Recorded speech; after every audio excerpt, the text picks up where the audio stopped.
মৰমৰ ছাত্ৰ-ছাত্ৰীসকল, আজি আমি ষষ্ঠ শ্ৰেণীৰ সমাজ বিজ্ঞানৰ একেবাৰে শেষৰ পাঠ নং 24 স্থানীয় স্বায়ত্ত শাসন ব্যৱস্থা এই পাঠটোৰ অনুশীলনীত থকা প্ৰশ্নোত্তৰসমূহ কৰিম। 1 নম্বৰ উত্তৰ দিয়া। ক গাঁও অঞ্চলৰ স্থানীয় শাসন ব্যৱস্থা কেইটা আৰু কি কি?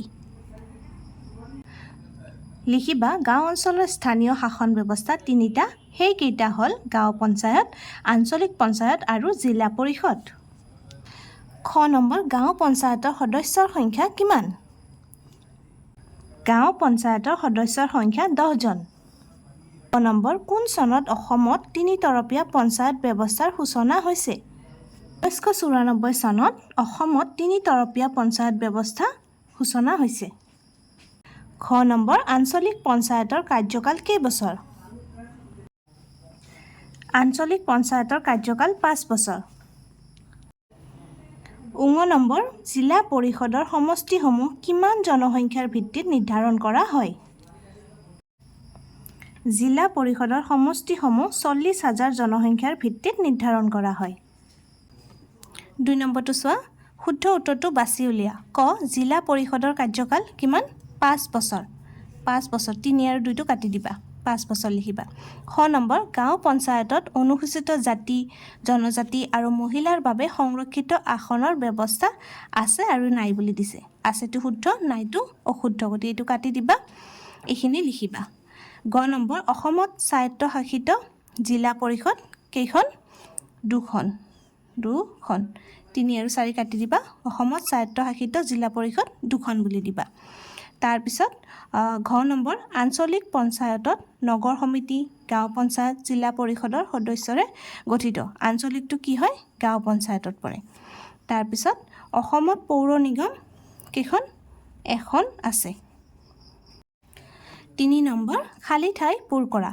বড়োলেণ্ড টেৰিটৰিয়েল এখন স্বায়ত্তশাসিত পৰিষদ। এইটো কি? কাউন্সিল লিখিব লাগিব। কাউন্সিল।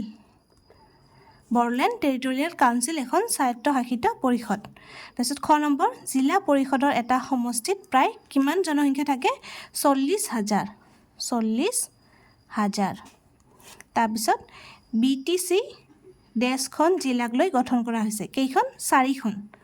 4খনটোতো ইয়াত আছে, BTC 4খন জিলাক লৈ গঠন কৰা হৈছে। 4 নম্বৰ ক স্বায়ত্তশাসিত জিলা পৰিষদ গঠনৰ উদ্দেশ্যৰ বিষয়ে চমুকৈ লিখা। এইটোৰ এনচাৰ লিখিবা। প্ৰত্যেক জাতি জনজাতিৰ নিজা নিজা ভাষা, কৃষ্টি, সংস্কৃতি, ৰীতি নীতি আৰু পৰম্পৰা আছে। এইবোৰৰ ৰক্ষণাবেক্ষণ আৰু উন্নতিৰ কাৰণে আমাৰ সংবিধানে কিছুমান বিশেষ সুবিধা প্ৰদান কৰিছে। সেইমতে পাহাৰীয়া কাৰ্বি আংলং আৰু ডিমা হাছাও জিলাত পঞ্চায়ত ব্যৱস্থাৰ সলনি স্বায়ত্তশাসিত জিলা পৰিষদ আছে আৰু ভৈয়ামত বড়ো জনজাতি অধ্যুষিত এলেকাসমূহত বড়োলেণ্ড টেৰিটৰিয়েল কাউন্সিল গঠন কৰা হৈছে। কোকৰাঝাৰ, চিৰাং, বাক্সা আৰু ওদালগুৰি জিলাক লৈ BTC গঠিত। তদুপৰি ভৈয়ামৰ মিচিং, ৰাভা, দেউৰী, তিৱা আদি জনজাতিসকলৰ বাবে সুকীয়া স্বায়ত্তশাসিত পৰিষদ আছে।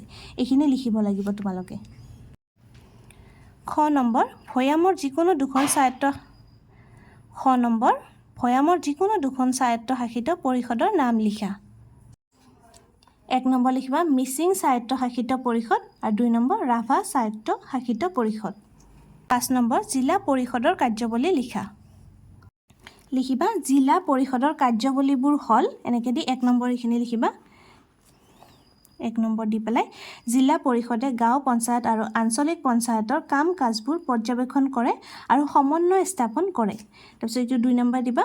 2 নম্বৰ গাঁও পঞ্চায়ত আৰু আঞ্চলিক পঞ্চায়তলৈ অনুদান আগবঢ়োৱা আঁচনি প্ৰস্তুত আৰু কাৰ্যকৰী কৰে।